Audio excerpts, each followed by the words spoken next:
Hi everyone, I'm Trinity, and you can call me Trin, and I'm back. So yeah, I've been gone a little bit because I was trying to decide what I wanted to do with my life. I felt a little bit passionless, a little bit aimless, so I really took the time to figure out what I wanted to do. Now I'm in this UX space. As you can see the title, I did a UX certificate with Google, and I have an internship. I would say that with a cognitive science background, UX was something that was very relatable to me and very easily understood. I was able to pick it up really fast. So anybody who's, maybe looking for a career from cog sci to UX, I would definitely say look into it. If you want more of a story of what I did or like what my transition period looked like, I can make a new video. This is basically about the UX certificate.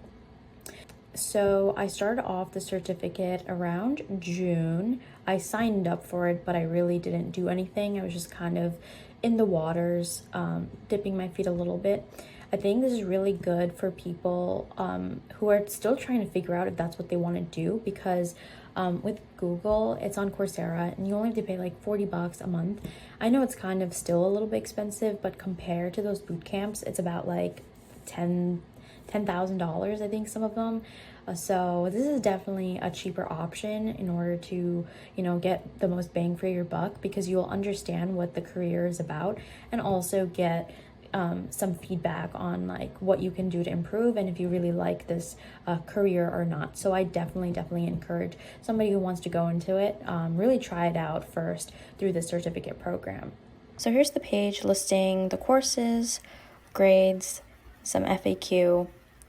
As you can see, when I go up top, you can see it took me 33 weeks, but actually I was more serious probably between August to November. So I would say it took me about 12 to 15 weeks to complete.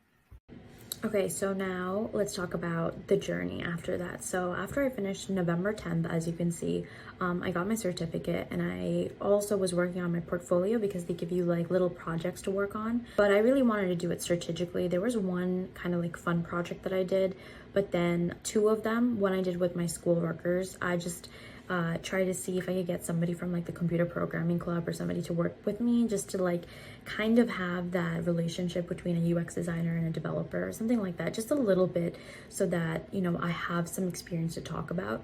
Second, I was just looking at different hometown businesses that I go to a lot. One of them was a salon that I go to. I mean, these eyebrows, like, so I was talking to a lady. I was like, can I create something that's interesting for you? You don't have to use it, but is it okay if I just made up an app or something? So she was like, yeah, sure. So it was something that I just kind of did as like a pro bono work, because you need to build a portfolio in order to get a job at any type of UX like agency, company, or whatever. So I did that. And then I had to work on my resume, and like so far I've never really worked at any company or anything like that. And all the jobs that I've ever had were very odd, like telephone receptionist, I don't know, waitressing, counselor, like nothing really like correlated. I thought I was gonna go into like grad school, but so I had to figure out really how to kind of not sell myself, but like, express myself in a way where my experiences kind of lined up my job.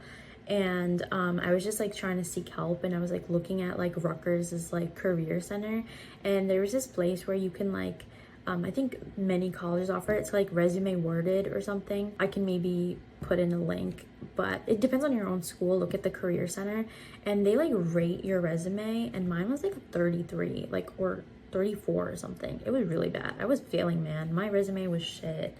And like I tried to fix it, and I think I got to like a 50, but I was like, you know what, I'm just like gonna keep applying to stuff, and like, well, rejection after rejection, like, because like my resume was obviously like poop. I think one thing that you really have to remember is that they do have an ATS system. So if your resume is not properly worded or like properly formatted, like that's gonna be like an issue, because the machine's not even gonna pull it up, So yeah, so I was like really looking at my resume, and but I was kind of fixing it but not really, kept kind of pushing my resume out to see what I would get, mostly rejections. And then I kind of was like, okay, let's like go back a little bit, because you know I am somebody who's still just starting this career. So let's look at internships. But the problem with internships is that they want people who are still in school.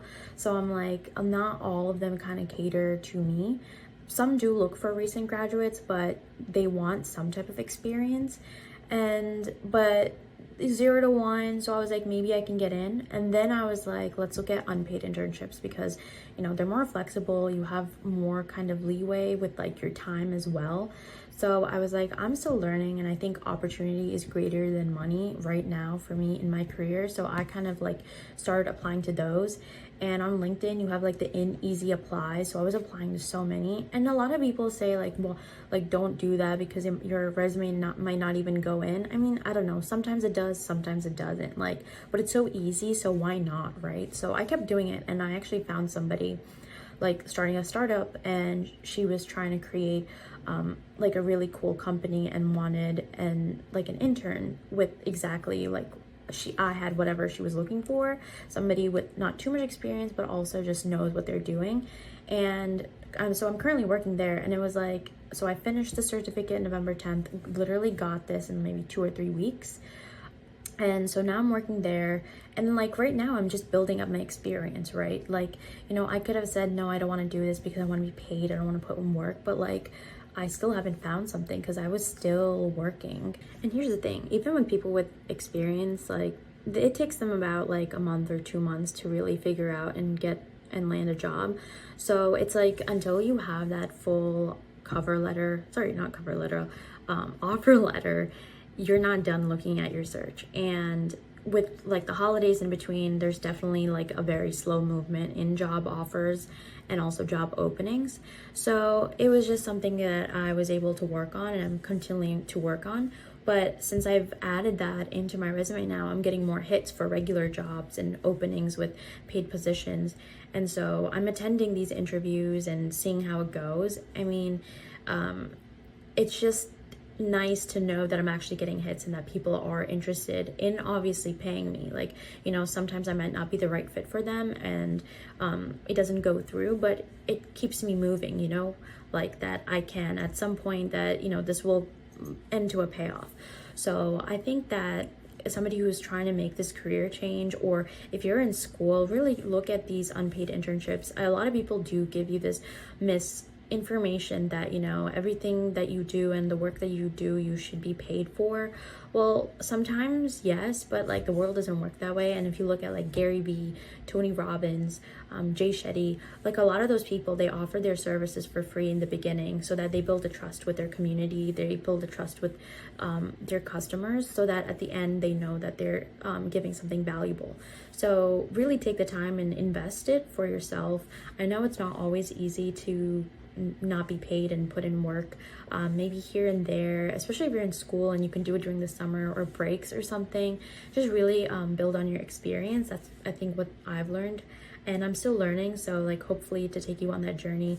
But yeah, let me know if you have any questions or if you're interested. I'm thinking to make more content about cognitive science, but also like cognitive science and UX together. I think it's a really, really cool field to be in right now.